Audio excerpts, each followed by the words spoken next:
This morning I'm interviewing Alicia Orre. Alicia is a modern lifestyle business mentor, which is a job none of us could have expected we were going to be doing, and certainly not a life you expected, because you were hoping and planning and trying to become a mum and nearly did. So I guess it'd be good to let the viewers know a little bit about how you and I kind of came to meet, and then it would be lovely if you feel comfortable to talk a little bit about your story, about your journey towards, hopefully towards motherhood, and because we've all got such different stories. And one of I think the things I really wanted to to create with these conversations is to give women a chance to hear the kinds of conversations that I have with amazing childless and child-free women in the world, and how different an experience coming to terms with my own situation would have been if I could have heard or had a conversation like this, because I just didn't meet anyone like us. Yeah. And we're still quite underground. Yeah, I agree. You don't hear often about the success stories that for child-free or childless women. Yeah.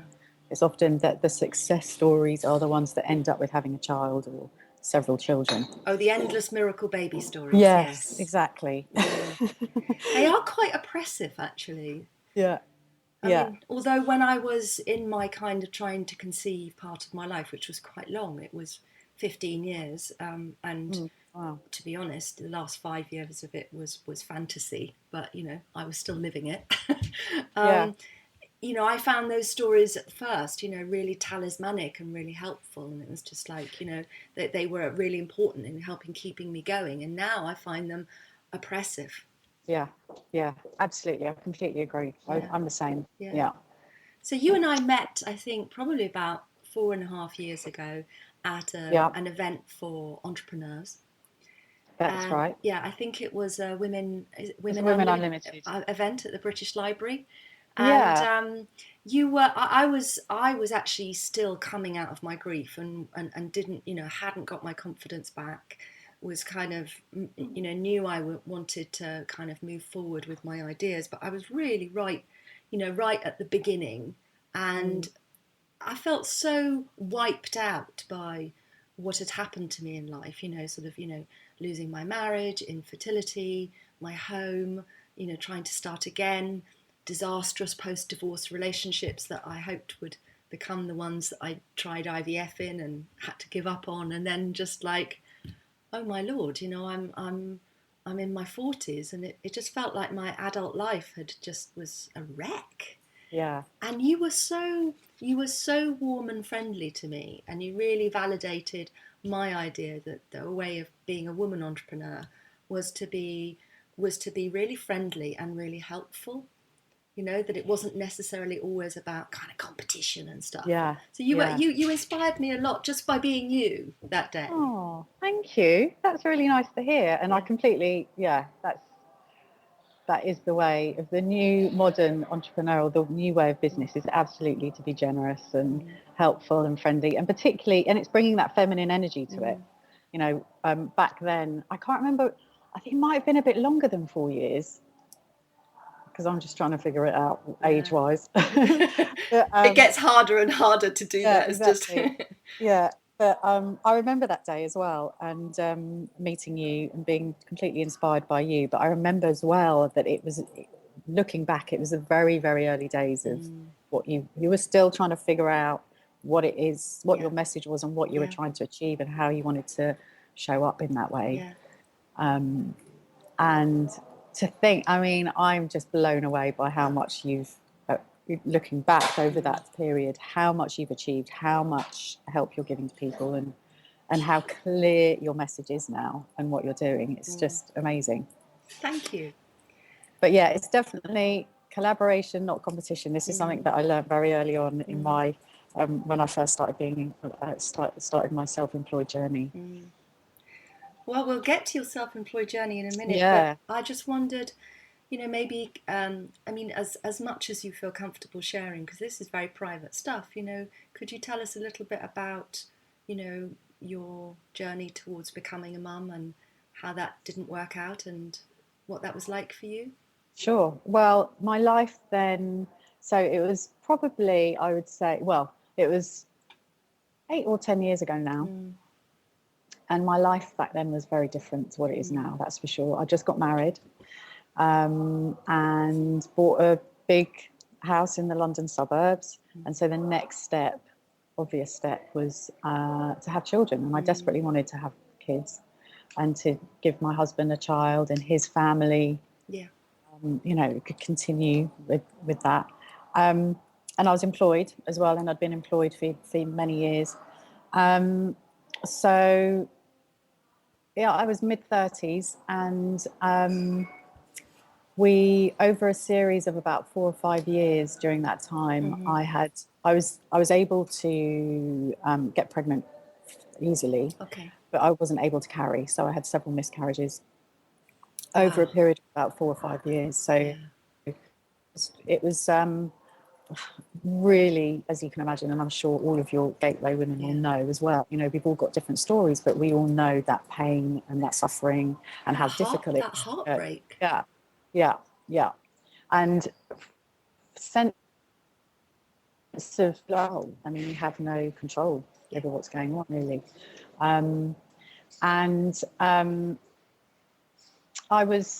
I had lots of tests, and we changed our lifestyle a lot to accommodate what was happening and to try and, conceive and carry, but things just didn't. It was very difficult for us, It was very difficult to adapt to this and to change our lifestyle and to keep going through those challenges that it was that we were experiencing. So after it was after my fourth miscarriage, while we were having tests to find out what was going on. Your fourth miscarriage? Yeah, because with recurrent miscarriage, they don't perceive it as a recurrent miscarriage or a problem until you've had your third. So you have to go through 3 miscarriages before they go, okay, we need to test this and see what's happening. So it was after the fourth that I was like, okay, hold on a minute. I think I need a plan B here. This might not happen. And I remember actually using that term. So when you use that term in your Gateway Women, I was like, oh my God, this is just exactly what I was thinking. But I felt like I needed a plan B. I didn't want to continue the life that I had. I didn't want to be employed for the rest of my life. So that's when I thought, well, here we go. It's like, I don't want to say what if. I need to try, and that's when I set up my first business as a virtual assistant. That's like, I can try this now. What have I got to lose? If it doesn't work out, I can always go back to being employed. So up until that point, my life had gone the traditional route, but emotionally, up until then, miscarriages, I felt, what is my purpose? If I can't have children, then what am I doing here? And it's a very, very dark period, for sure. But starting my business really gave me a new focus.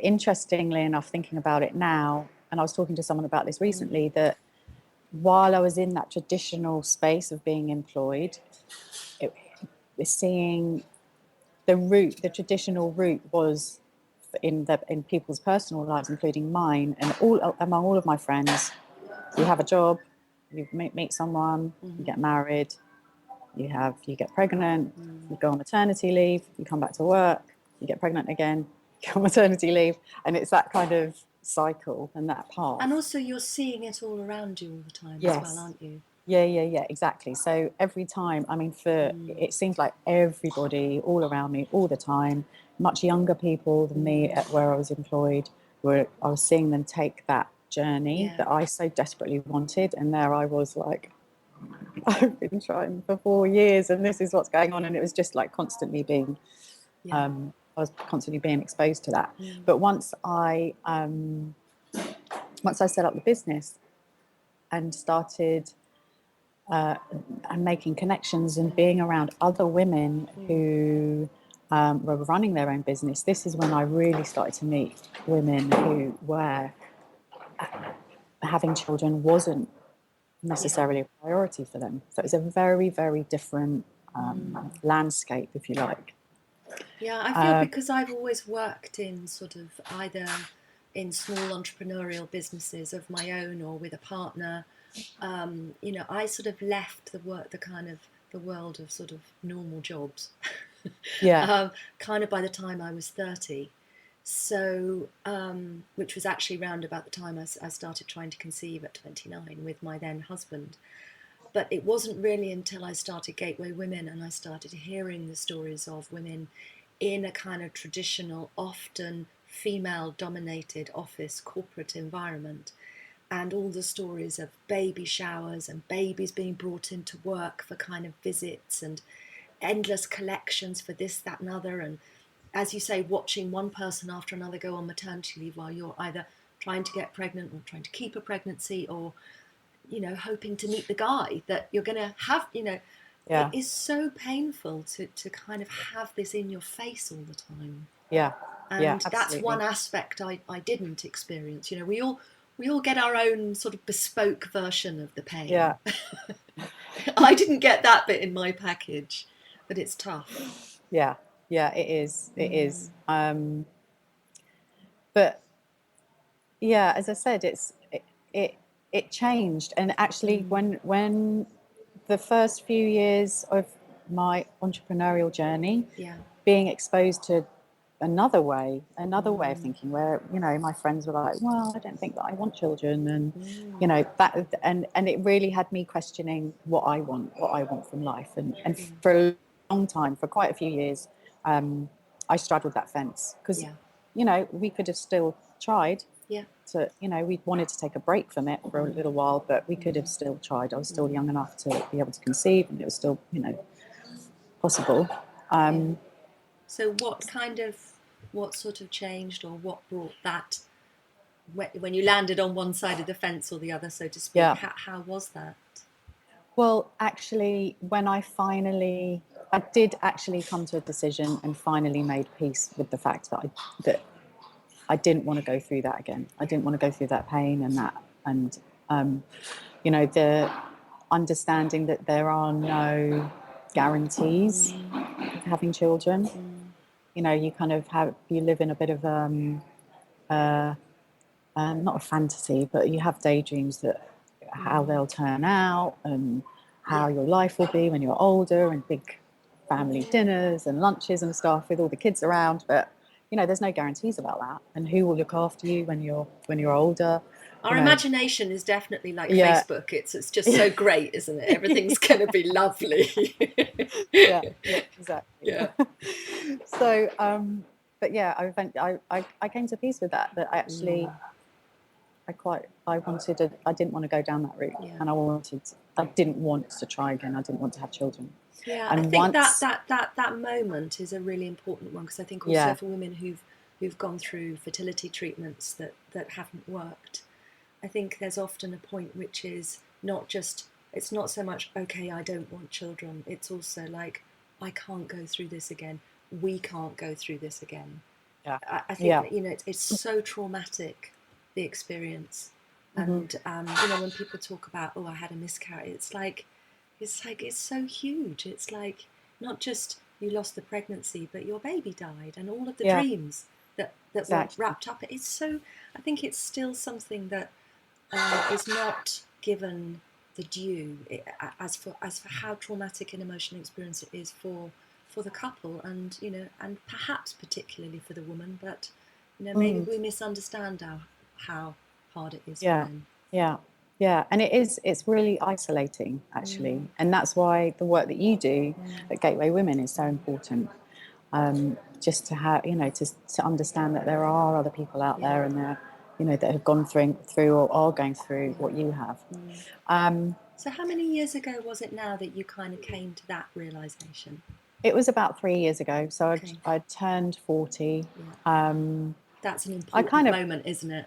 Yeah, I kind of felt, you know, I don't really want to be having children or going down that route at this age. And it's completely possible. And for some women, that's a choice that they make, and that's absolutely fine. But for me, I just felt it's not really what I want to be doing. And once I'd made that decision, I had the most amazing sense of freedom, because all of that fence straddling about where I wanted, what direction I wanted to take my life, and what choices that me and my husband would make, like we wanted to buy a holiday apartment, do we buy a 1-bedroom or a 2-bedroom, you know, kind of, can we go traveling? I might be pregnant at that time, so maybe not, and all of those kind of things that really hold you back, which you don't consciously, you're not really aware of. Yeah. Once that decision had been made, it was like the doors were open. We could do whatever we wanted, had complete freedom, and it was a really amazing feeling, actually. I think I had a similar sort of experience. I mean, mine was a bit later than yours. You know, it's like just after my second disastrous post-divorce relationship had broken up, and I was 44, and I just realised that even if I did meet someone, and you know, I'd need to know them for a year, and then you know, it was too late to do IVF. And I didn't know about donor eggs at that point. I'm quite glad I didn't know, because in a way it was a sense of, you know, there was a sense of finality about it, which did really help me to move on. But I had that same feeling as you, that kind of negotiation between the different parts of my subconscious, between the life I was living and the decisions I was trying to make, and the life I thought I was going to be living one day, that they'd basically been sort of in negotiation with each other for years about everything. And it was so familiar, that soundtrack kind of running the back of my head. I kind of didn't really notice it anymore. But when it stopped, it was so peaceful. Yeah. And I was able to Absolutely. kind of think, and like, okay, well, you know, I just thought, well, if the years from sort of 20 to 50, I thought, well, I could do anything I wanted with my life. I mean, you know, I was 20, of course, so I didn't know that it wasn't quite that straightforward. But I thought, well, why can't the years from sort of, you know, 45 to 75 feel like that, you know? It's a big chunk of time to do something with. So I was quite excited that afternoon. I mean, it didn't last long. I mean, pretty much the next day, I fell into a pit of grief, and it took me a while to kind of crawl out of it and understand what it was, but I hung on to that feeling and that clarity. You know, Yes. it felt like mental clarity for the first time in years. Yeah. That dialogue. I mean, for me, it's the same. It's for years and years and years, and you don't really. It's like a subconscious thinking. You don't really.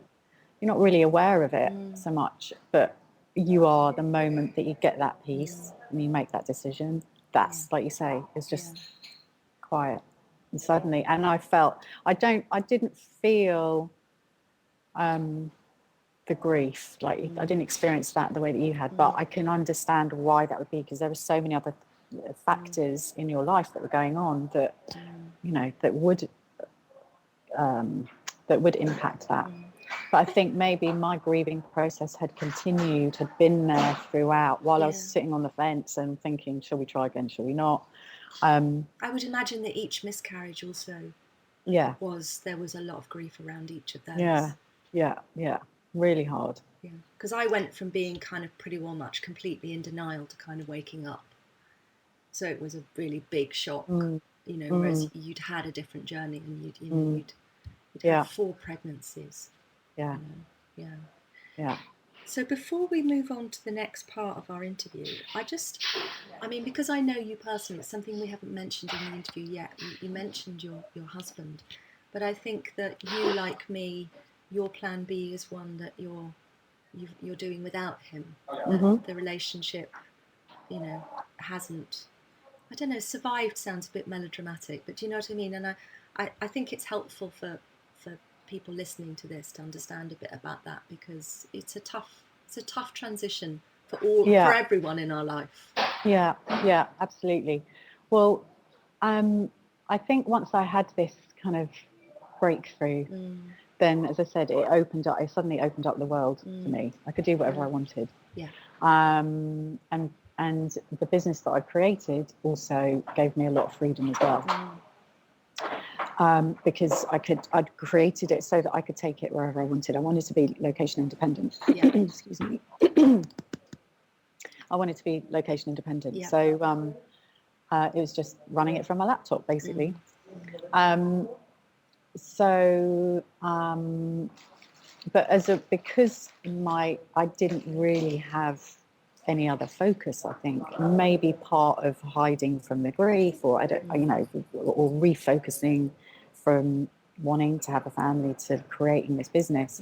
I really started working hard, you know, long hours, 7-day weeks, putting all of my energy into it until eventually, which is a common mistake, you know, with the entrepreneurial journey, we all feel like we have to work hard into Mea it. culpa. Yes, I've done it. Yeah. And the dream of what we wanted to create often doesn't live up to reality. You suddenly find yourself in this, oh my God, working 24/7, absolutely passionate and loving what you do, but there leaves no room for anything else. And as a result of that, I got very sick. I got chronic fatigue syndrome. And this was a few years ago. This was 2 or 3 years ago now. Well, 2 years ago now. And it was at that point that I had to really reassess my life, or I had the choice to reassess my life. I knew I couldn't go on the way that it was. So I started stripping things out, things that weren't serving me anymore. I wanted a different way of life. I wanted to live in the sunshine. I didn't want a big 4-bedroom house without children in it. It seemed like a waste to me. And part of that stripping away included my marriage. It just wasn't working for me anymore. Whether that is a result of going through the experience that we did, I can't say. I don't know for sure. But and whether we would be, if we had had children, whether we would be together, I can't say that. I can't say for sure about that either. I don't know. So, but it was more about what happened afterwards as a result of me getting sick and me, you know, wanting that other life. That's what happened with the marriage, rather than us not being able to have kids. It's never a kind of an absolutely straightforward thing. And I often get asked by interviewers, like on the radio and stuff, you know, when I hear about my ex-husband's, you know, drink and drug problems, you know, and my infertility, and, you know, did my infertility lead to his, you know, his drink and alcohol problems? And it's like, well, you know, the thing is about people and relationships is they're not flow charts. You know? So this doesn't, you know, it's like it's a really complex thing. And obviously had something different happened, then something else different would have happened. But I don't know what. If he'd managed to get clean and I'd managed to get pregnant, maybe it would have worked, but who knows? You know? Yeah, exactly. And this is the thing, it's like, it'd be interesting to see or to know the statistics about marriages that survive through what we have been through. Well, you'll be glad to know that there are some statistics and research on that in the new edition of my book coming out next year. Because actually, it's something I've looked into a bit more. It's been amazing to have the opportunity, actually 3 years on, to go back to that book and think, okay, I know so much more. And also I've spoken and worked with thousands of women. So, you know, I have a much richer experience to draw from. And no, some relationships don't make it through it. And then some of the ones that do become incredibly close and last longer than marriages that haven't experienced it. So, you know, it's like, again, it's not a kind of, you know, Lego block building exercise. It's complicated. There's no, I mean, when people say I'm having problems with my relationships, and I say, well, how's your relationship with yourself going? And they'll be like, oh, it's awful. And I say, well, most of us struggle with our relationship with ourselves. So why are we surprised when sometimes we struggle with a relationship with other people? I think we expect sometimes miracles, I think. Yeah. And I know there are many. I know many couples who are childless or child-free, don't have children, that are very, very happy. So, but yeah, I'll be interested to read about your statistics when I read the book. Now, this isn't about me. This is about you and your plan B. So, So tell me, kind of, how's it shaping up? I mean, you're living in Ibiza. When you say you're location independent, that means you move from beach and cafe to cafe, or do you come back? Do you travel much? How is it? Yes, so I'm based in Ibiza now. So I lived in London all of my life, and I moved out here last year. And it is pretty amazing, I have to say. It is, you know, and it is something that I'd always wanted longer term. It was always a one-day dream. And then that one day became reality, which is amazing. Because you said you and your husband were thinking about buying a holiday apartment, so it sounds like it had been a version of it had been in your plans for a while. Yes, yeah, exactly. So yeah, I spend a lot of time. I've gone from a lovely 4-bed house in the suburbs of London to a very, very bijou 1-bedroom apartment in Ibiza, which I love. Yeah. Because I don't feel I need anything more than that. You know, it's perfect for what I need right now. And a lot of my day is spent working from cafes and hotels, and you know, I run my business from a laptop. And really, what my latest evolution of my business is helping others to create whatever success means to them, whatever version of their life they want to create, is to helping them create a business for themselves that supports that lifestyle, whatever that is. You know, it can be you know, having multiple holidays every year. It could be to have more freedom to see their family and spend time with their family. Or it could be what I've done, which is a location independent kind of, you know, have assistants that work in different areas of the world, and being able to go, right, okay, I'm going off to work in. I like that idea, because I think a lot of entrepreneurial advice is focused on money. Yeah. You know, and those endless kind of terrible, you know, sort of, I don't know, 6-meter long landing pages that I get that telling me that I can sort of change my life and earn all this money from the internet and things like that. And I just think, does anyone really believe that? But what I like about your business, as you talk about it then, is you actually start with what's meaningful. Yeah. What is meaningful to you? You know, what would make a huge difference to your life? Is it more money? Is it more time? Is it more freedom? Is it location? Is it this? And I think that's really lovely, and I'm not sure that many people out there are really looking at it like that. I mean, in my Plan B mentorship program, which is like a 12-month program, I work with women who are childless and who are into the next stage and would really like support as they go on. And what I find interesting, and I wonder if you see the same, is sometimes the goals and aims that they come in with actually shift as they get closer to understanding what's underneath those goals. Yes. You know, what's driving that desire. Yeah. And it has to be, often we think we're driven by things that aren't our goals. Yeah. You know, we think we might be wanting to be successful or to prove it to somebody else, a father, a mother. It might be we might think that we're driven by money goals, when actually, when we dig underneath it, those aren't the drivers for us. That's not what success really looks like to us. So it's getting in tune with that. And yeah, I mean, there was just a time in my life when I thought I wanted a multiple 6-figure business, and now it's not what I want. That's not my dream. I'd much rather have the independence, the freedom, and the flexibility. That word freedom is a really interesting word, because I mean, there was a point when I was going through my grieving, and it's people still, oh, but you've got your freedom. And when I was at my darkest days, I used to want to punch their lights out, because I'm much too nice to do that, you know. But I thought, freedom? You call this freedom? You know, I thought freedom was what I felt in my 20s. It was this sense of kind of opportunity and lots of choices ahead of me. And the freedom I felt after I realised I was never going to be a mum didn't feel like that at all. It felt like this kind of dark lake stretching between me and death that I had to cross one day, and I had absolutely no idea how to do it, or even if I could be bothered.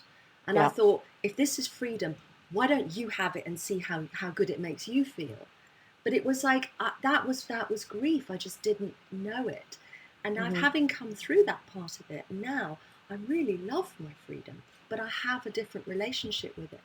And the kind of things that would have made me happy before, which would have been, as you say, more structure, more outward signs of success, more I mean, I don't want those anymore, because for Mhm. me, it's like, my mission is to help as many women as possible. So that's my metric when I kind of look at something. But also, it's like to stay as unencumbered as possible myself, Yeah. so that I can move around and be flexible and try out different things and live in other places, and also, take up opportunities as they come. And I can't quite, even as I'm hearing myself saying this, I can't quite believe I've become so comfortable with my freedom. I Yeah. now, I treasure it now. I Yeah. treasure it. Yeah. Yeah. I know. It's exciting, Yeah. isn't it? But I Yeah, couldn't, but absolutely. if someone had said to me, you're going to love it, I would have been like, yeah, right. But yeah, and I had those same conversations. Yeah. People, don't know how lucky you are not having kids. Yeah. And all of those, and you're just like, And you feel like saying, seriously? yeah, you're right. I don't know how lucky I am. I can't feel lucky at all right now. Yeah. I feel Yeah. like tragic. Yeah. Yeah, exactly. And they're meant, they come from a good place, those comments. Often from people who have got grown up children, and have had them for many, many years. But yeah, they're very hurtful, those kind of comments. I remember that. We call them bingos at Gateway Women. Yeah. Because on a really bad day, you can get a full house. Yeah.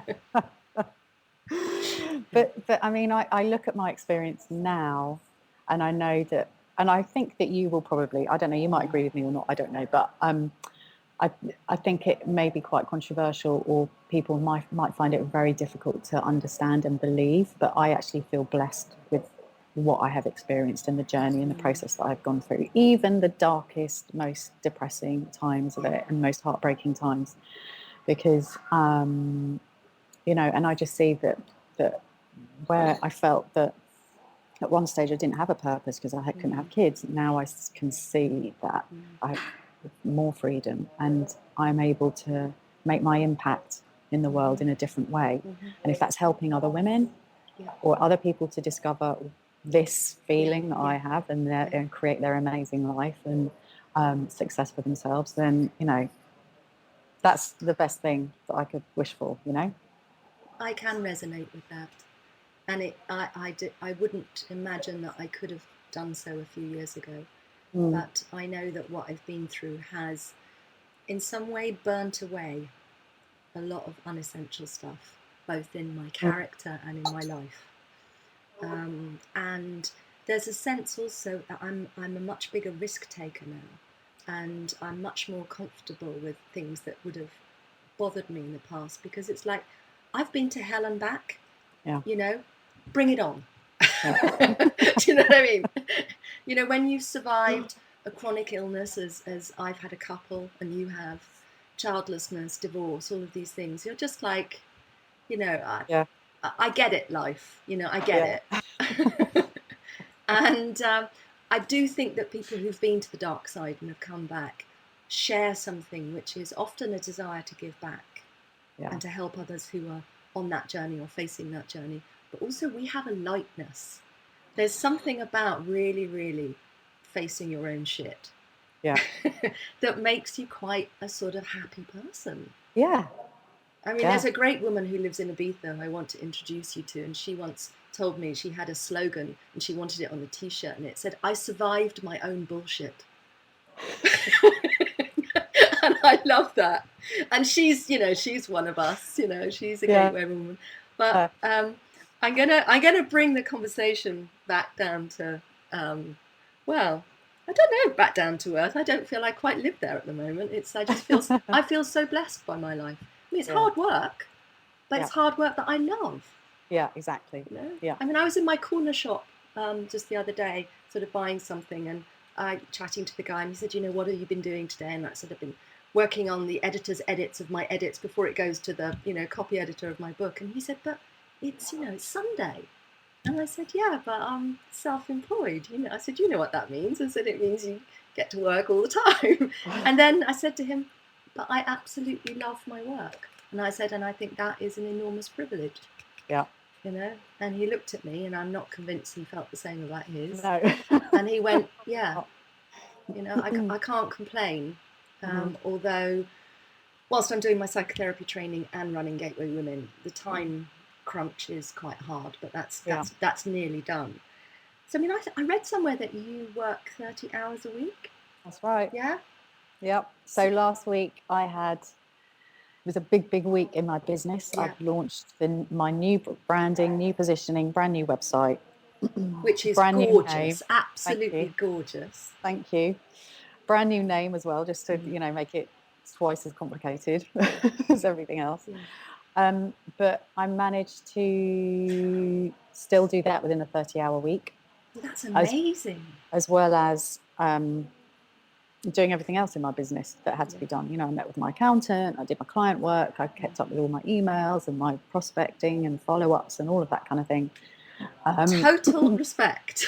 Thank you. I don't know how you do it, but I'd like to know. That is amazing.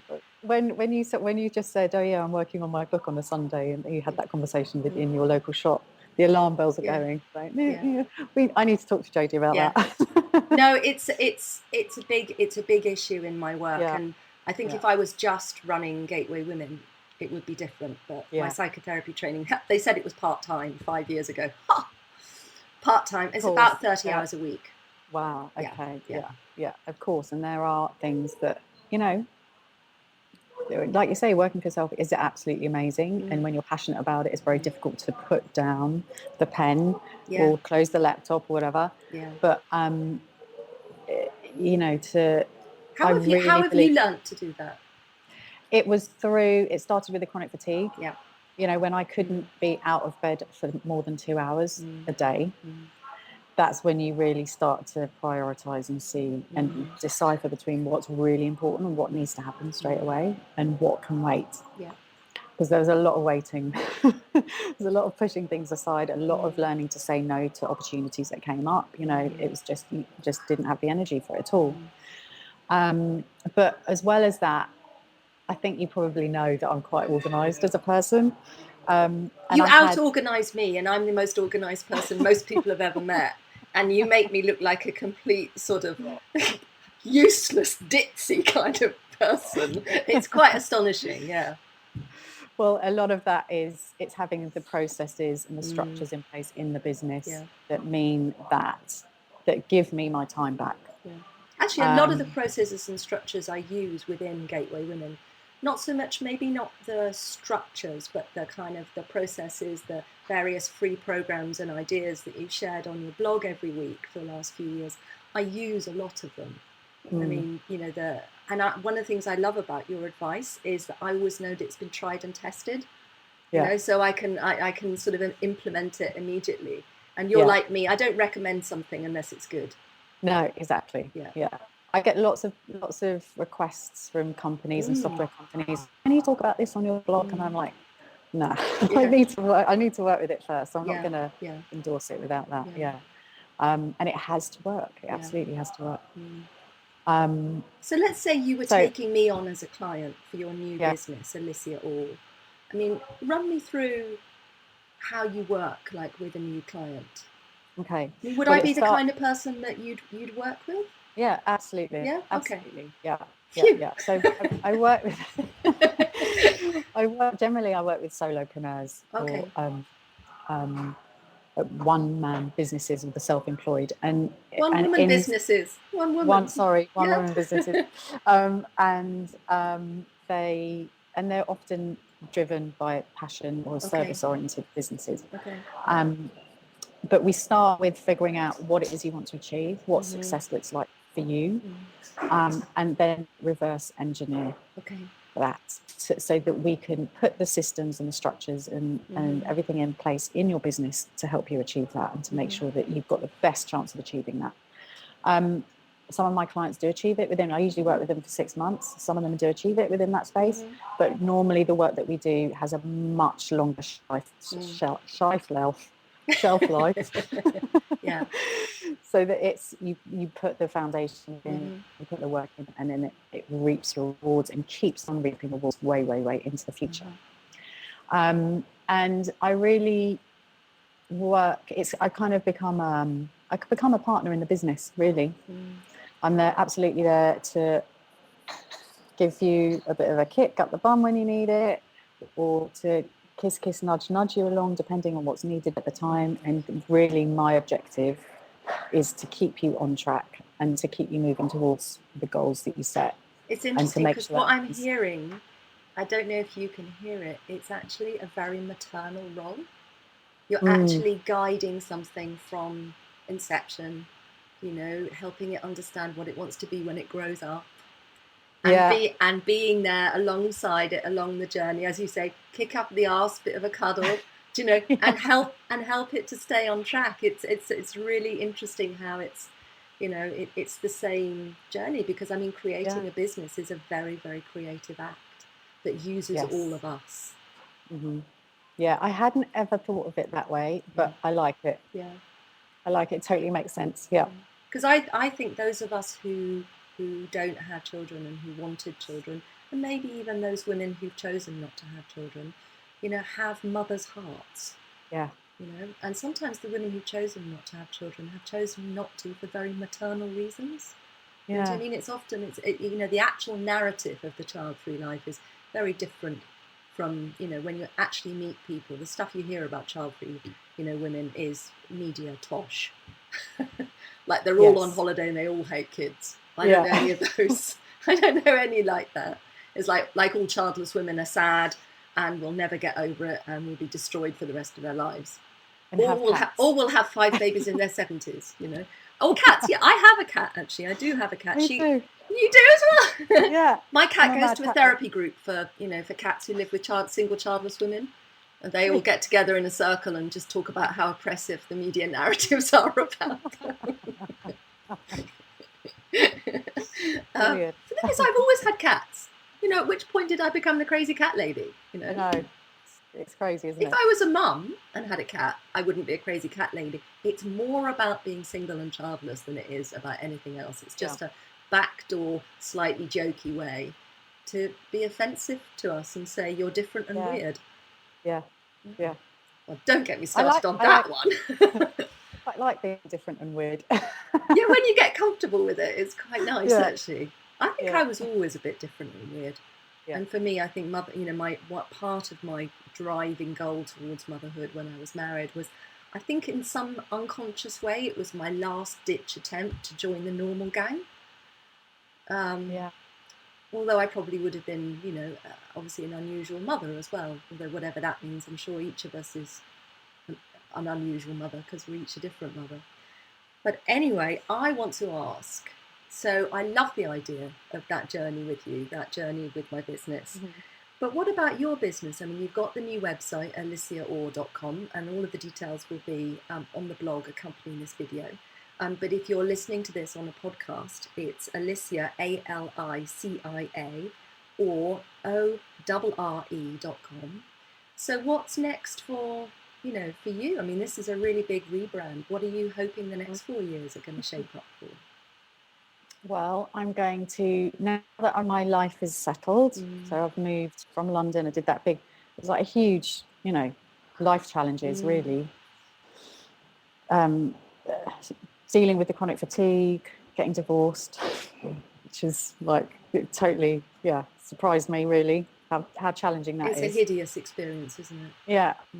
And relocating, so a real, you know, while that was going on, my business stayed steady, but it wasn't a priority. So now I'm just really excited to be making that my main focus again, in a healthy way. So keeping it to 30 hours a week, having to, you know, the time to enjoy a lifestyle outside of that. And I really, really love working with my clients one-to-one. I'll be doing some group programs next year in 2016. That's new, isn't it, for you? Or yep, that's new. Yep. And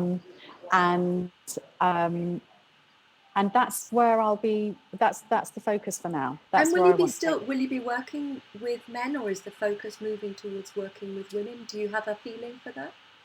I tend to. Most of my clients are women. Right. I'm not against working with men now. But they do tend to be women, interestingly. Yeah.